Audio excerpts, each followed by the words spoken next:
It's the J.R. Hendrick Texan gentleman dealing with the early life of J.R. Hendrick in a narrated format. Enjoy the fun, my friends.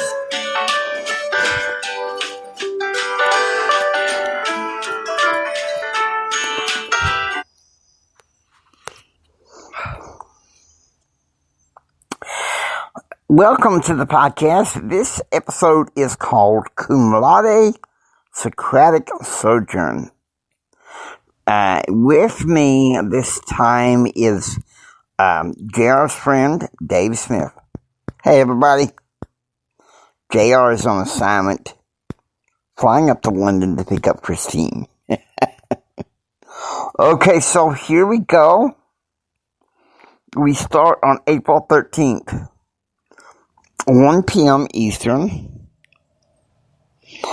On his flight to Boston, Jim picks up the phone and calls Mike Fields. I want you to go check on my boy.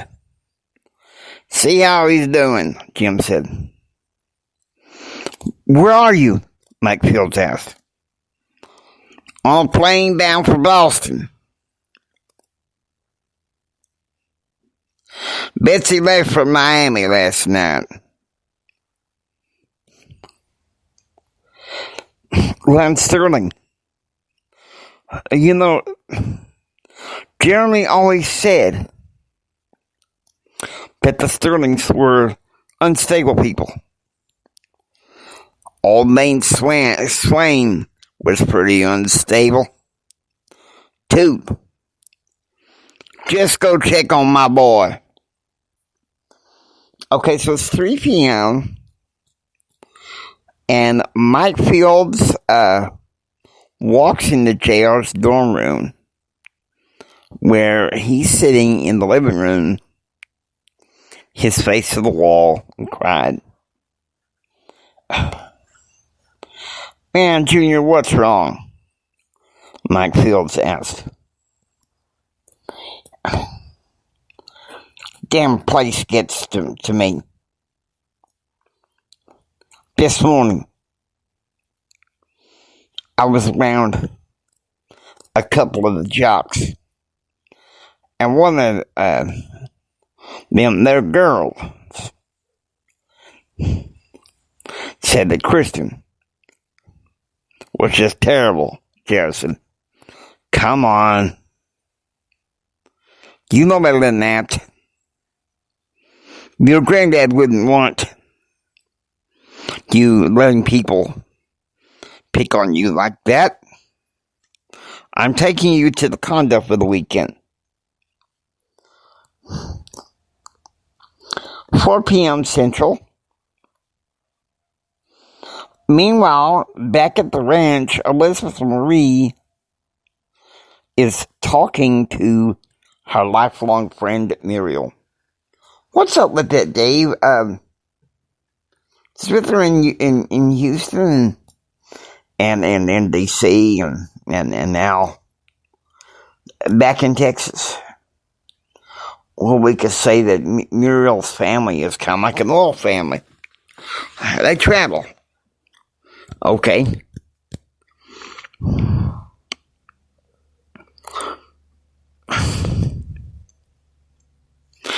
And so Elizabeth Marie says, I spoke to Betsy. She was on her way to Dulles International Airport last night. She said she wanted to talk to me about career opportunities when she came back to the ranch in a few weeks. Elizabeth Marie said. Why would she leave the highlight for this? Muriel said. Are you kidding? Are you kidding me? Ever since her mother passed away, she has a tendency to grab a hold of this ranch and never let go. Now, 5 p.m. And it's in the presidential suite, Embassy Suites Hotel. There's Jim. He's sitting there,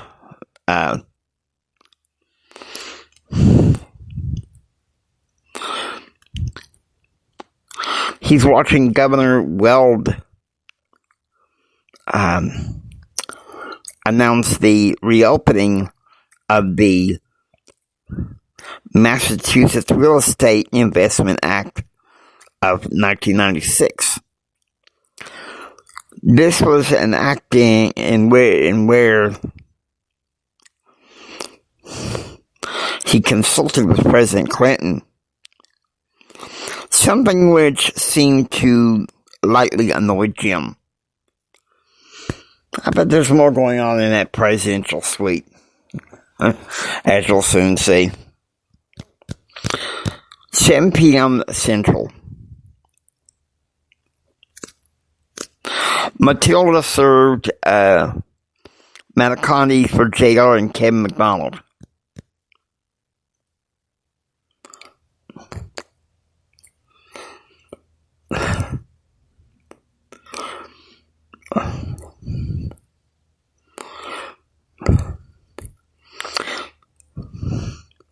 Care they know what those idiots said about my girl. That and her grandfather just died yesterday on the operating table. Those girls got no class, Jared said. Look, I was doing some workouts for the team today. And Mike Brimley, our wide receiver, was making such remarks. I told him to shut it. Pay them no mind, JR. Cum laude. Around that damn campus, I feel like a disgrace. Mike Fields cut him off. Hey! Don't let me catch you saying that again. Your granddad, if you were alive, would be very proud of you right now. He is. Your Uncle Thomas. He saw the honor you got on your paper. And he is so happy. And if you act like that around your dad, man, hell hath no fury. Okay, I understand. What the hell am I supposed to do? JR said. I don't like weepy JR.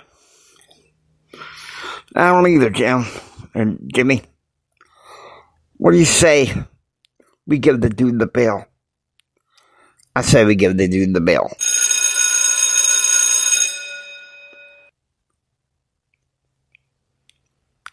Yeah, I mean, get schooled, JR. Okay. 9 p.m. Eastern.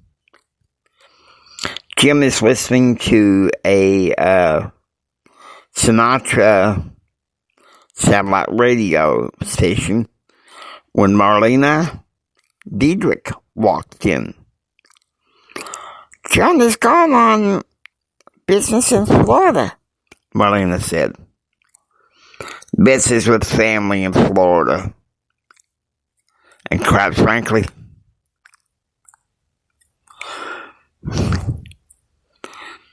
I had this week for two anyway. Could sure use some company. I'll be there in Boston until about Tuesday night, Jim said. Well, maybe you need to loosen up. Get rid of that tension, she said, hugging him. 6:30 a.m. Central.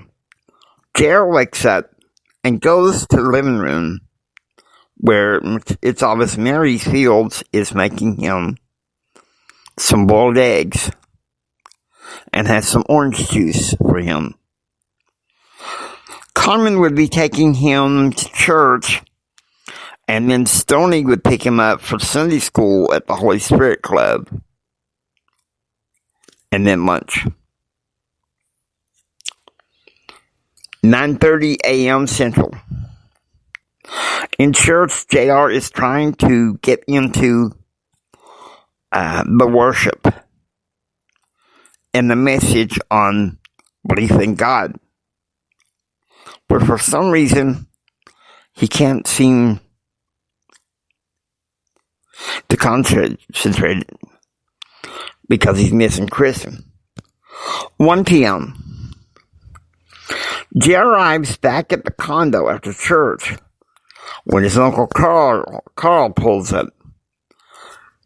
Why am I the last one to know? JR? Why don't you call me when you're down? Carl said. You know my mind, Daddy. I didn't want to be a burden, JR said. Come on, get in the truck. Kevin and Ken are meeting us at the golf course. Let's move. 2 p.m. Eastern. Now, meanwhile, in Boston, Jim is attending a meeting at the Embassy Suites boardroom where Governor Bill Weld introduces some legislation. He recommends that would have bipartisan support. The Business Growth Act of 1996 that was to be passed by the Massachusetts legislature.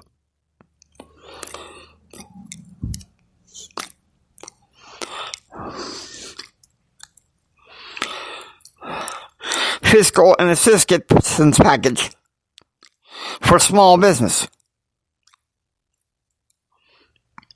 But right now, the Congress can't seem to pass, Governor Weld said with a grin.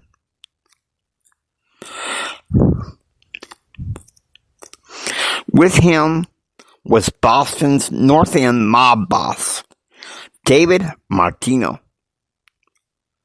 2 p.m. Central.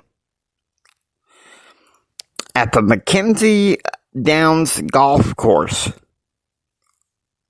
Club, JR is golfing with Carl, Kevin McDonald, Stoney Rosen, and Ken. So, did you do some golfing up in Utah, Uncle Carl? JR said.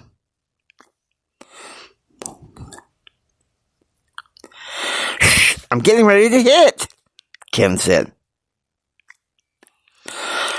Ken hits the ball, and it lands right into the putting green near the fairway.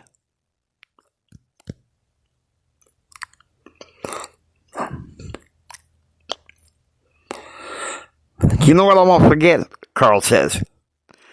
April 1988. You had that invitational in Monaghan's, and Aunt Donna and I went all the way over there, and you did that 100 freestyle like you wouldn't believe. Couldn't stop talking about it around my friends. Ken hits the second shot. Hole in one. Man, how'd you do that? Kevin McDonald asked. Used to play golf with his granddad. And once in a while. Before he got sick, Ken said, referring to Granddad Swain. You better teach me sometime, Kevin said. Carl hits the ball, and it goes into the rough. Oh, man, Carl, tough break, Stoney said. Well, what is it? J.R. asked. I hit the rough, Carl said. Go get him, Kim said, tapping J.R. on the shoulder. Now, Uncle, I see catfish in your little baggie, in your golf bag, J.R. said. I'll give you some to take back to the dorm, okay? Carl said. Stop already. You're giving me spring fever, Kevin McDonald said. South of the border, down Mexico way, J.R. said.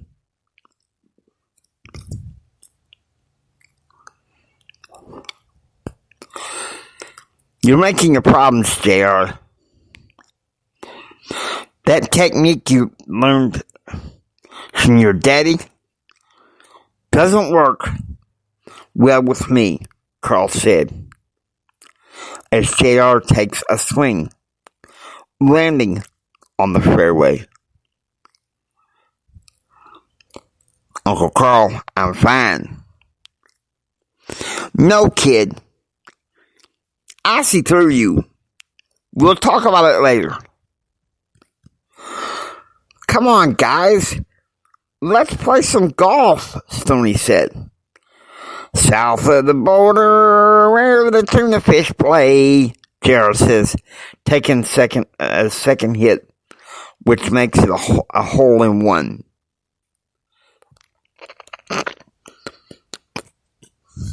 Yes. Dave, that's an interesting one. What's up with that? And that dynamic between JR and Carl has always been... Carl has always been buffer uncle. And, of course, JR grew up to be a gentleman. He's always like, I'm fine, around his uncle. But his uncle sees right through him. Anytime, any day. 3:30 p.m. Central. JR and Carl walk into the living room of JR's dorm.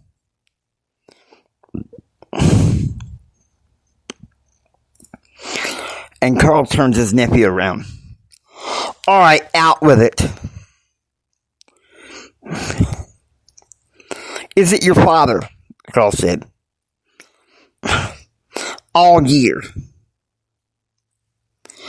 I've had jocks making fun of me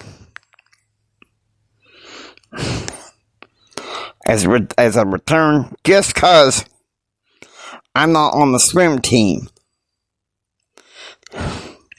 I need somebody I love. I meet somebody I love. And one of them jocks' girlfriends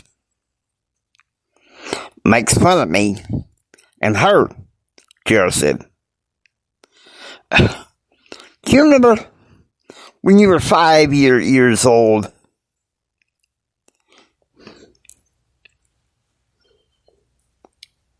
In Burnett Elementary? Jessica was sweet on this boy who your granddad knew that was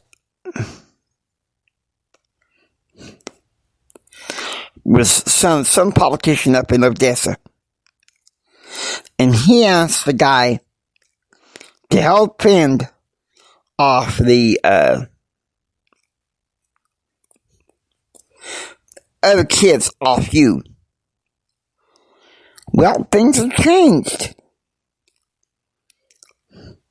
Half of those punks are going to be going to law school, like you. And I don't think any of them own any major companies, do they? Oh, come on, JR. Please don't cry. Your daddy get you all pinned up sometimes.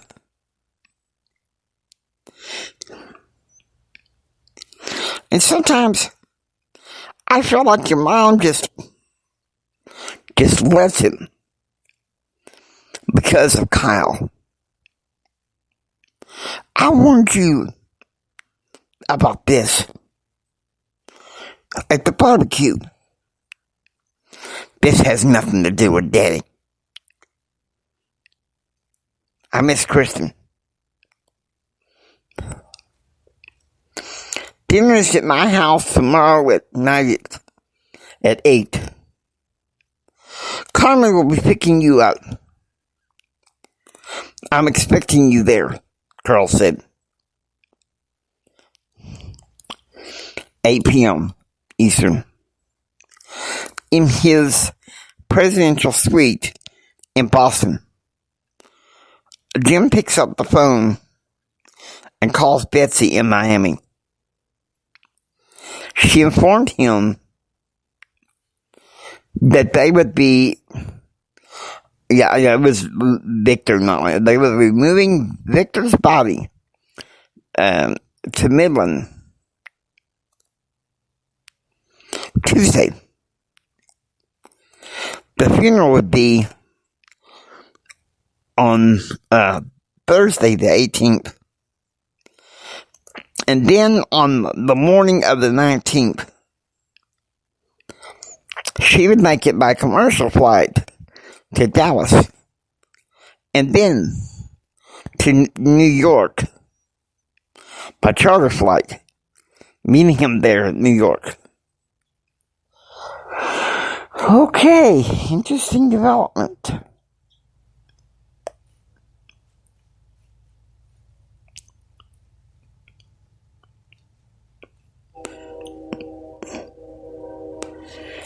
April 15th, 8 a.m. Eastern. Harvard Business School Entrepreneurial Innovation Course.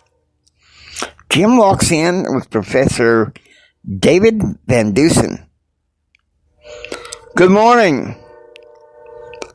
Today you'll put yourselves in the position of James Ryan Hendrick, President and CEO of Hendrick Oil. It's July 1982. 2/3 of Texas oil companies are shutting down production.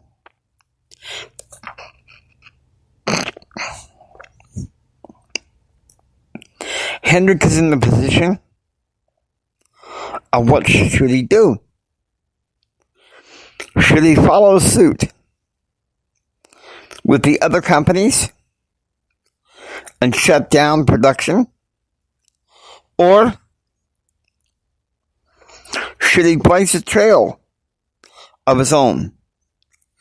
Nancy, would you start us out?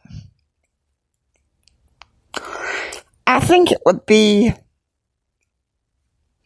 catatonic for him to go back on the position of cutting back production, even with the oil glut.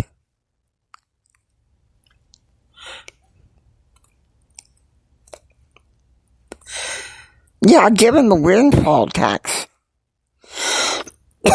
act was quite punitive towards oil companies and oil consumption, Nancy said. Patrick, a second-year MBA student, spoke up. I think perhaps we're omitting the concept of corporate social responsibility. If I saw his objectives, I would cut back 2/3 to, just regardless of the company's economic principles. Wouldn't anyone beg to differ? David Van Dusen said. Would anyone beg to differ? Phil, speak up. I think it would already be a big hit in the economy if he was to cut back on production. In fact, I would not, Phil said. In fact, I think around the time of the mid-70s, solar was getting some popularity worldwide. If I were James Lyon Hendrick Sr., I would keep the production, but I would compensate by investing in a renewable like solar. Does anyone have a different view? Jimmy, a first-year MBA student, spoke up. Projection is already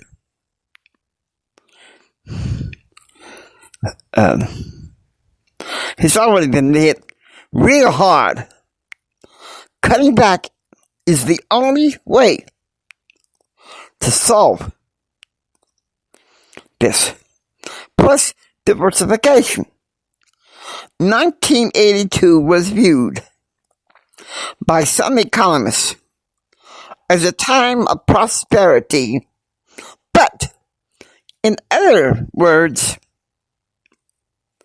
by the middle to end of 1982, the greatest unemployment took place. Angie, do you have a different view? First of all, a question I have is, even if you cut production at its current level in 1982, with the insurance on the oil being produced and brought throughout the nation, would Hendrick Oil continue to do well despite the economic blight? Anthony, do you have an view? First of all, I want to reiterate on Jimmy's point.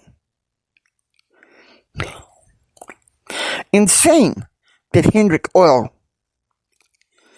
needs to look beyond loss, look beyond fossil fuel, with reduction being real hard. It was believed that, well, anyway, the discussion goes on. It's a discussion, and the professor says, ladies and gentlemen, in this class, this is the man whose case we are discussing, James Lyon Hendrick. In late July 1982, as my friends and competitors were pressuring me to cut back production, but I refused. What I did instead was lay off 54% of all workforce. I kept production up, but I refused to diversify, holding on to my hold on big oil. True, by September, I closed half of my rigs. But I kept my refinery in Lowell, Montana going, and kept the pipeline going through Texas and the nation. However, in April 1983, I had to lay off 55% of the remaining workers. And I told my friends I could no longer invest for a while. I had to leave. So I went into country music production. Something I was going into since 1981, Jim said. Okay. 1 p.m. Eastern.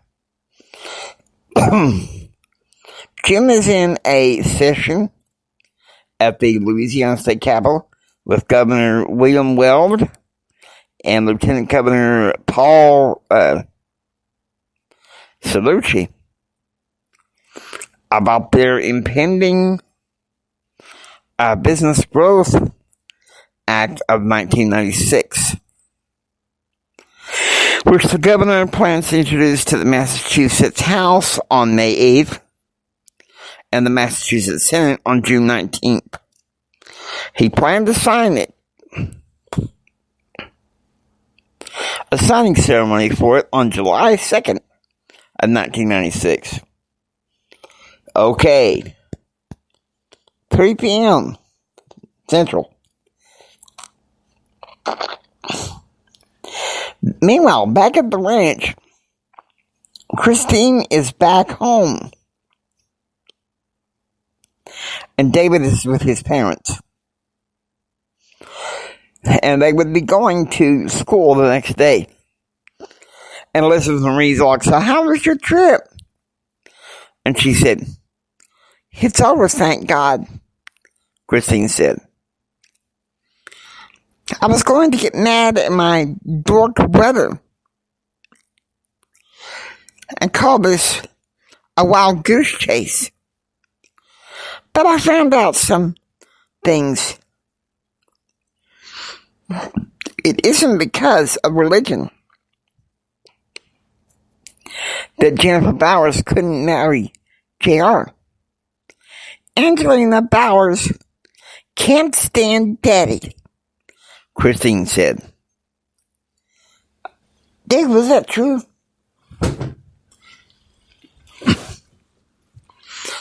Whether or not that's true, who knows? I think we need a drink on this. Whether or not that's true, who knows? One thing I will say is this.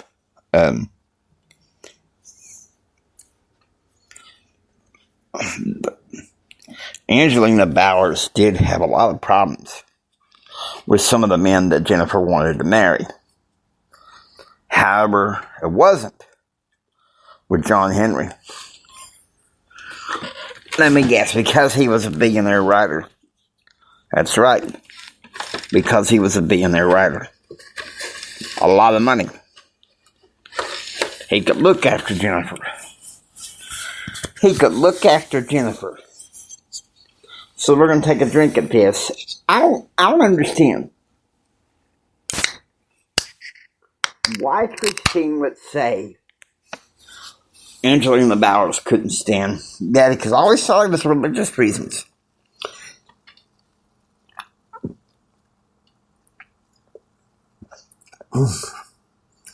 JR told me it was. This is going to be a common theme to come. And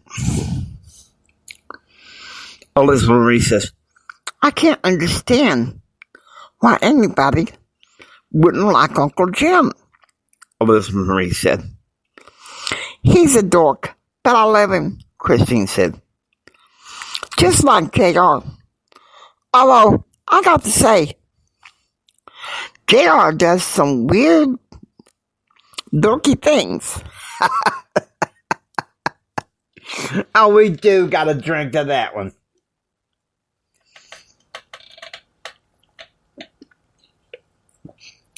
All right, so we're back to the presidential suite. Jim is having frog legs for dinner in his hotel room in Boston. Tonight he would take an 8:50 p.m. flight from Boston to Lansing, Michigan.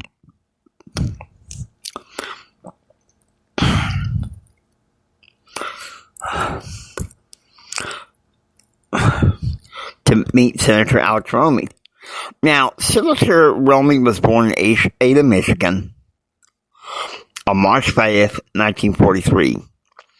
He received a bachelor's degree in political science from Harvard in 1964. In 1970, while serving in the Marines, off and on during the Vietnam War, he received his Juris Doctorate degree. On June 30th, 1979, the senator married the love of his life, Pamela Anderton, who's a Canadian-born entrepreneurial consultant. And her father was ultra rich. Okay, now here we go. 8:20 p.m. Eastern. Jim climbs aboard the chartered plane that's to take him to Lansing, Michigan. 8:50 p.m. It's obvious the plane takes off. 8 p.m. Central. At Uncle Carl's house, the family is having chili cheese enchiladas and talking. I remember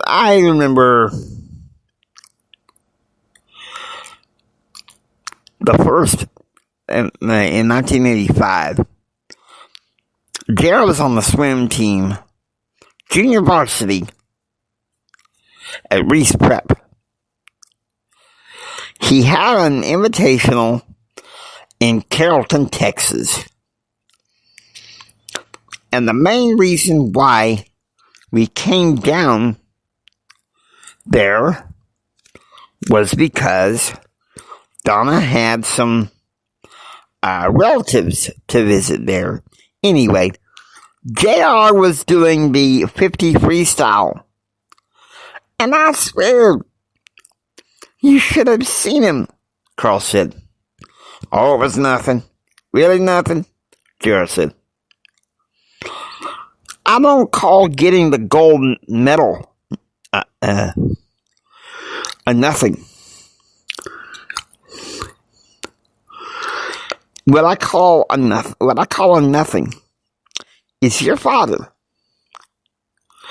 looking at you with disappointment and with disapproval and disappointment and disapproval. Uncle Jim's always had his disapproval. Uncle Jim always had his disapproval, Cousin Joe said, cutting into his food. Dad said that he blew his gasket up in Nashville when he found that Rock Hudson had AIDS.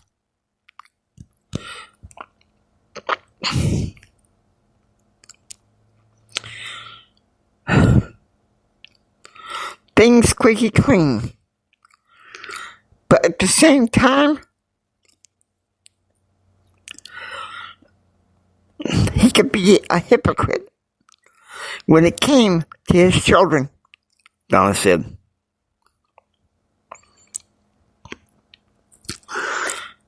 I called him up from Lowell, Montana in February of '85. to talk to him in Nashville. I told him that he was trading money in for his kids, whereas Christine was lost without him, and that you, JR, were confused, Charles said.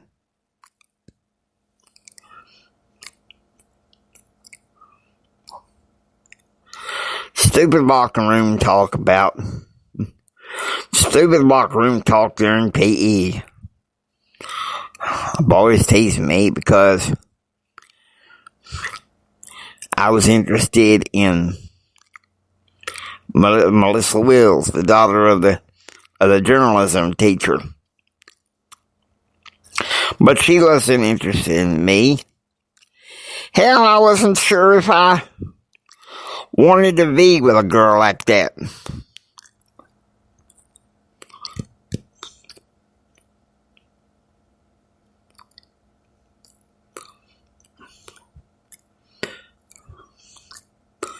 Okay, I don't understand, Dad, Max said. What's JR so confused about? Carl spoke up.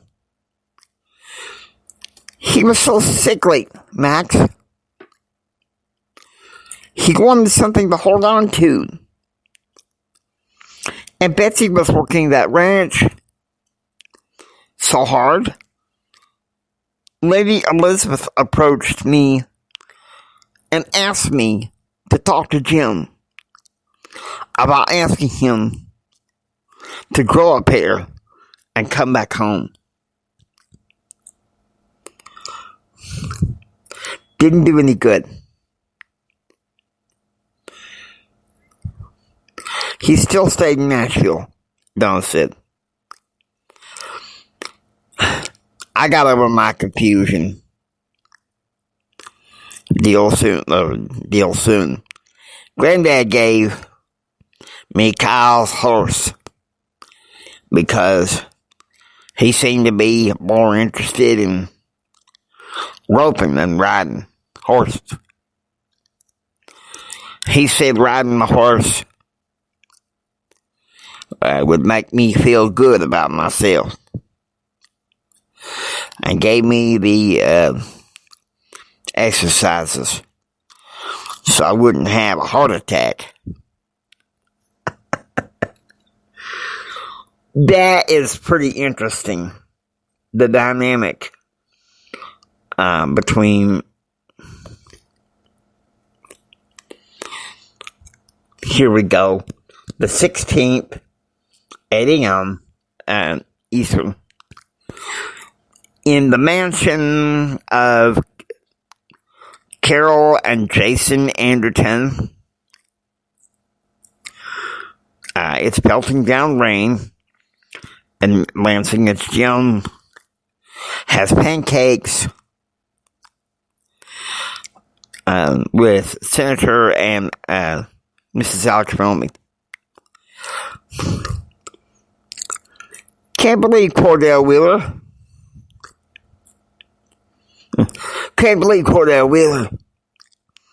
would betray his own principles, the senator said, leaning over a plate of fruit.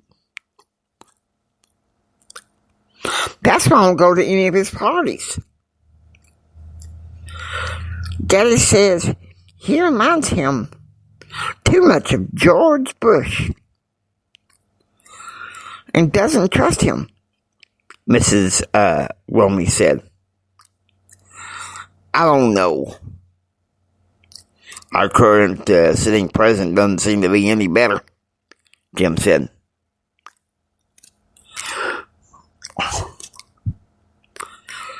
Well, we have a few stops today, Jim.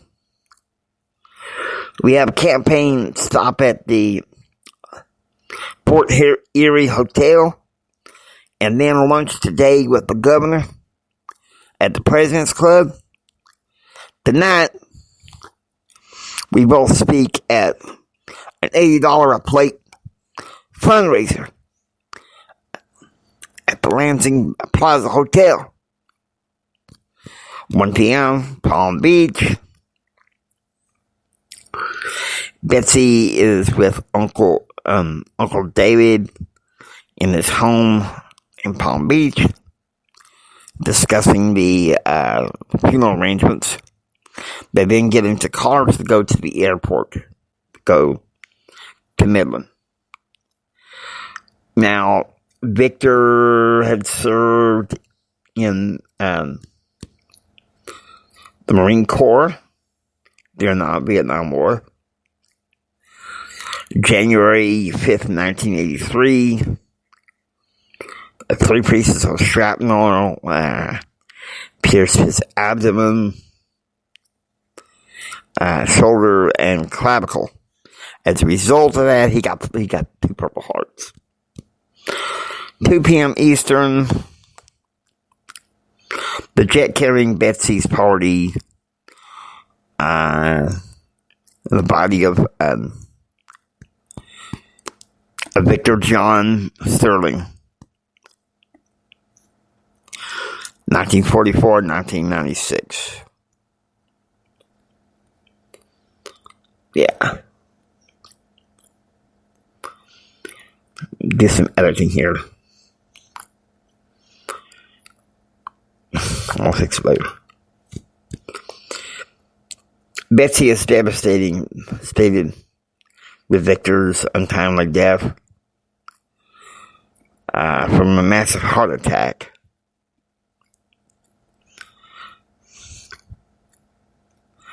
Victor was at Jim and Betsy's 1973 remarriage. Okay, 4 p.m. Central.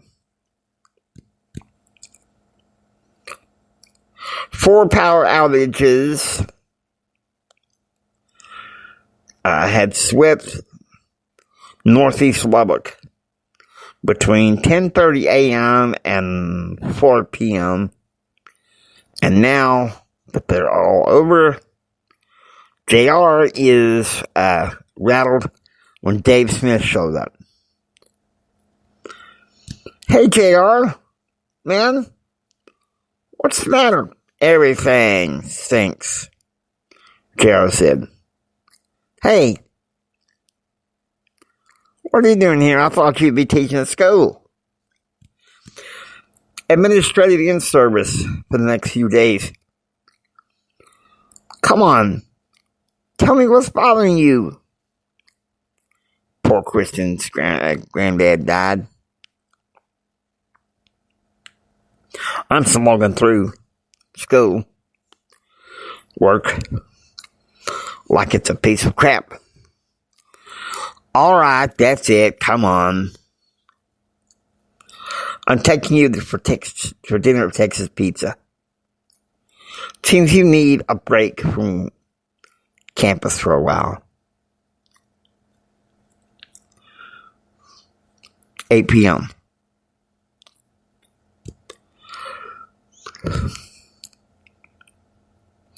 At the fundraising dinner, Jim gets a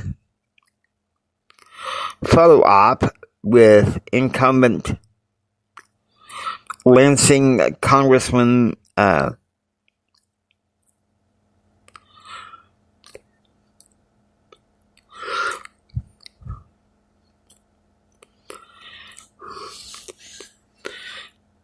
Mike Blasio, a moderate conservative congressman.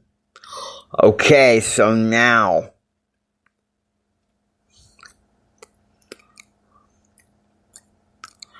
we gotta go to the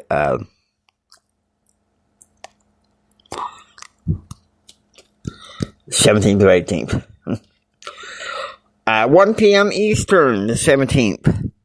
In Lansing, Michigan, after a morning of golf, Senator Alex Romney has a press conference where Jim is in attendance. Jim is thinking about having a press conference the next day.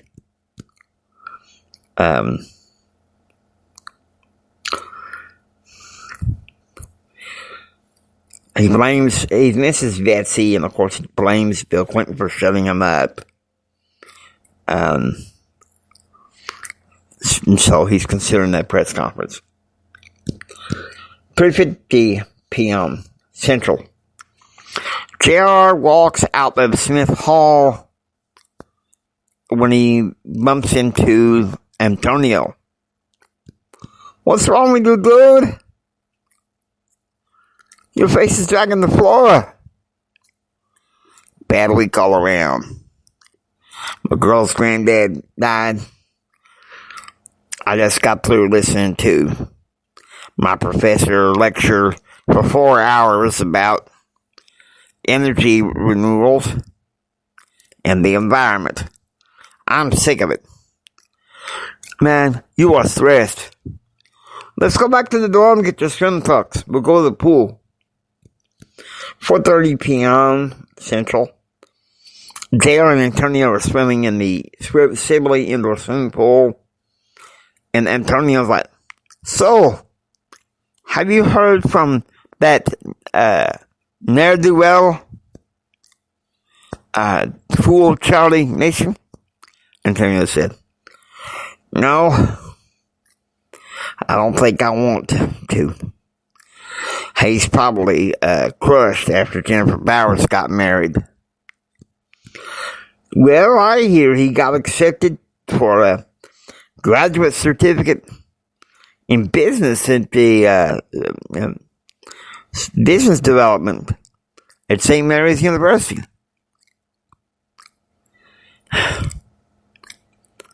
That got tired cleaning the crap of Nation's Financial, JR said. Go easy on him, JR. You might need a favor from him someday. 5 p.m. Eastern. Meanwhile, at Lansing, Jim is sitting and having tea with Senator and Mrs. Alex Romey. They're talking about the next day's activities. His last full day in Lansing. 7 p.m. Central.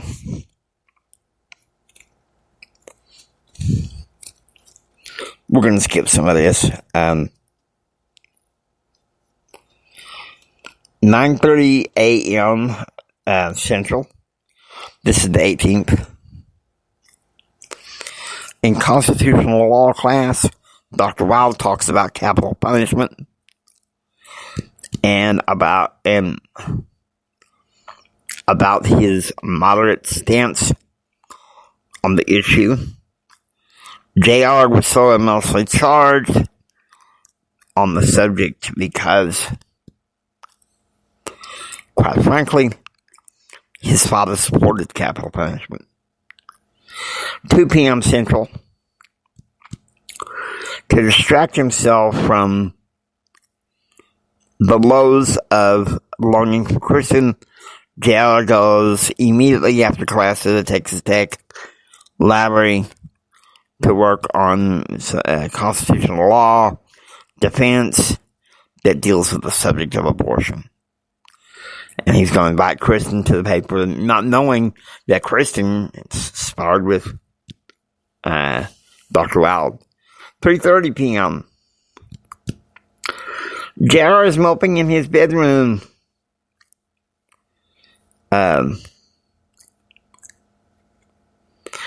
Sitting and listening to the Blake Carter show when Kevin McDonald walks in.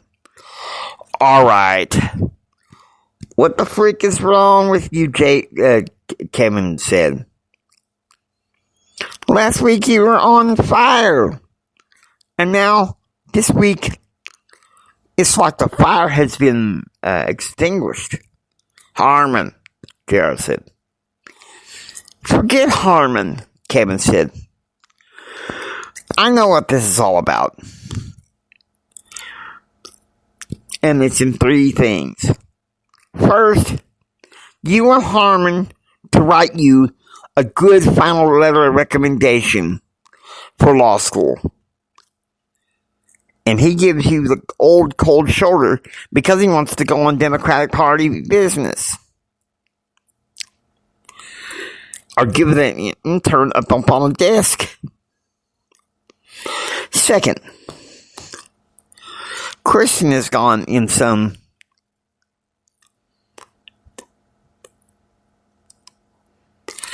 stupid throated girl pops off some stupid comments about her. Why do you think I don't stay around the dorms too much? Kevin said, come on, let's take a walk.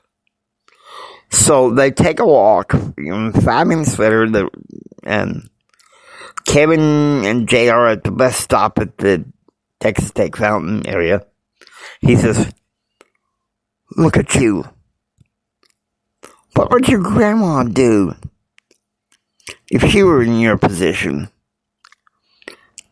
She wouldn't wait around for your granddad, to come home. Yo, you own 2 big companies. Invest and visualize your future. Kevin's words helped me snap out of my funk. And for the next several weeks, while I was on the undergraduate side of campus,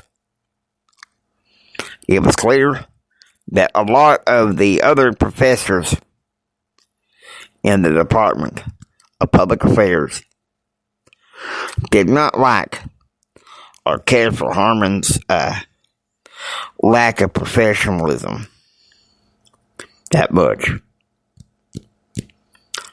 Okay. 9 p.m. Eastern. Jim takes a rest after a large political rally on behalf of Senator Alex Romy. Jim would take a charter at 12:20 p.m. to go to New York on Friday. Okay, so now we've got to find the last leg. There it is. 1 p.m. Eastern. 1 p.m. Eastern. We're en route to New York City. Jim picks up the phone and calls Steven Stronza, HG Oil's sales manager. What's Cloud up to? Jim said. How should I know? Steve said. On some demanded leave of absence for a while to look after some damn Chinese kid they adopted. Good. Listen, I need you to get a hold of Stephen Crown to check out the finances of Swingfield. Betsy is coming back to me, and I want to make sure all the bills are being paid on time. 3 p.m. Eastern. Columbia School of Business. Jim walks into the classroom where Dr. Mike Payne delivers the case. Good afternoon. Today, I want to put yourself in the shoes of entrepreneurial leadership developer James Ryan Hendrick. The year is in 1984. Hendrick is making a lucrative start in the country music industry in Nashville, Tennessee, with female vocalist Terry Lawrence. At the same time, industry leaders back home in Texas want him to return to what could be a thriving oil market economy. Although Hendrick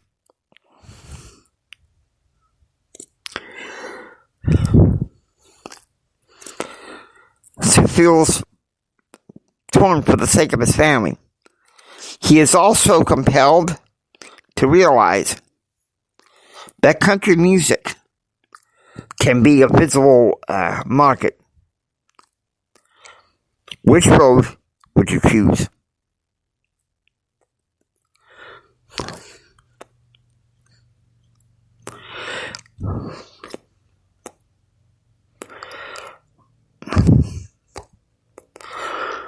And because Diane, this first student, she said, I think the issue is obvious.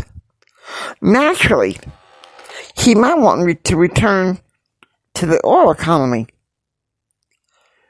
negating all the personal details from the gossip.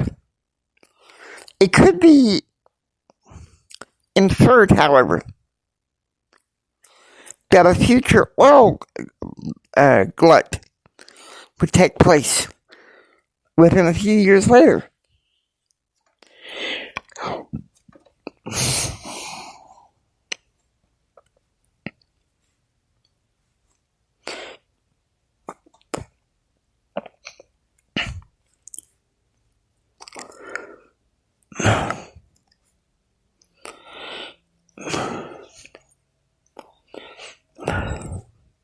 But Rob, this other student, says, on the other hand, the field production of Lawrence's album, Mexicana Queen, Hendrick should have better sense for his family to just pack his bags and run, Rob, a graduate student, said.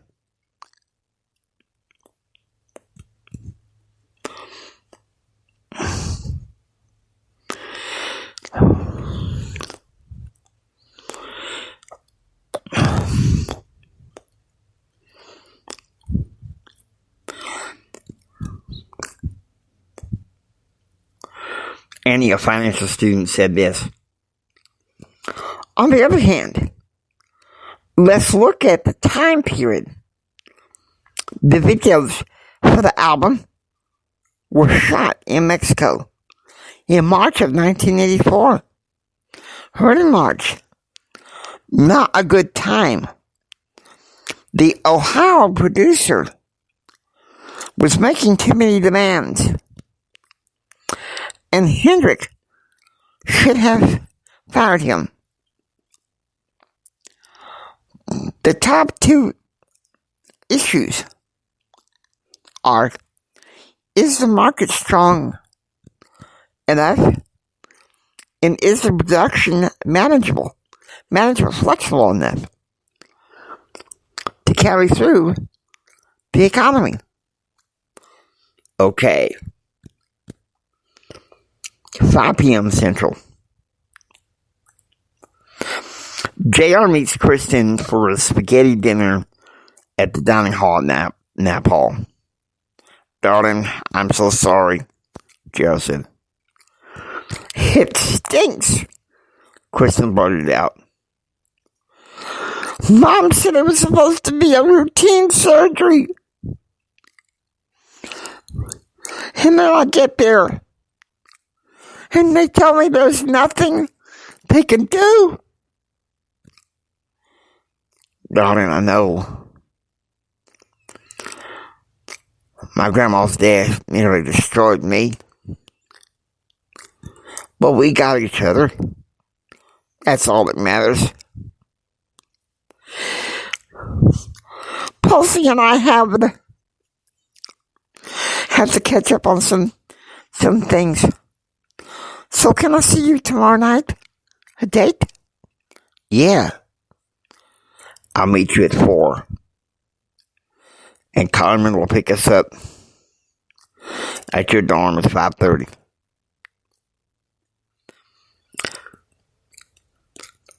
Okay. Now, I want you to picture this. While Jim is at Columbia School of Business, Betsy is out getting her perm on. Her perm. I didn't know this, but the perm hairstyle did not develop until the 1970s. And a lot of some of the finer women love the perms. Okay, so 7 p.m. Eastern.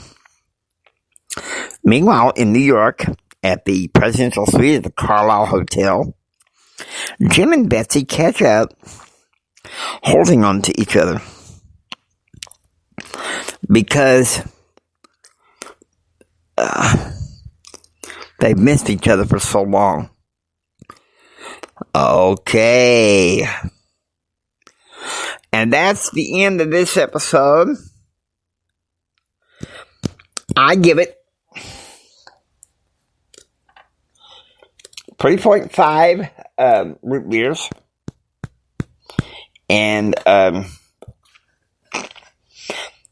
a double swing towards a hole-in-one. Dave? I give it a